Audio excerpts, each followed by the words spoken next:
మన world cup win అయినాం మావా. సాధించినావు. నువ్వేం చేస్తున్నావు రేడా? మళ్ళీ ఒకసారి హైలైట్ చూస్తున్నా. మేము కూడా చూస్తా ఉండు. చూద్దురులే గాని ఇంటర్వ్యూకి వెళ్ళుండా ఏమైందే? రిజెక్ట్ చేసేనారు. మాకు జీవితంలో సక్సెస్ అవుతామని నమ్మకమే చచ్చిపోయింది.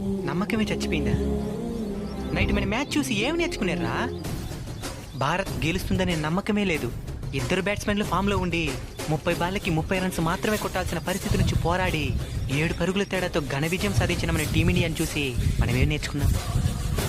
మన భారతీయుల చేతి అవమానించబడి చివరికి తన భార్య చేత కూడా తిరస్కరించబడిన ఒక వ్యక్తి దృఢంగా నిలబడి పోరాడి మన జాతీయ జెండాని ప్రపంచ దేశాల ముందు గర్వంగా ఎగరేసినాడు. ఆయన్ని చూసి మనం ఏం నేర్చుకున్నాం?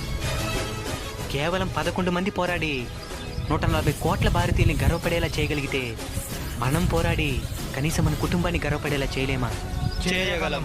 Congratulations team India. మీరు ఆడిన ఆట మాకెన్నో జీవిత పాఠాలను నేర్పించింది. సెల్యూట్.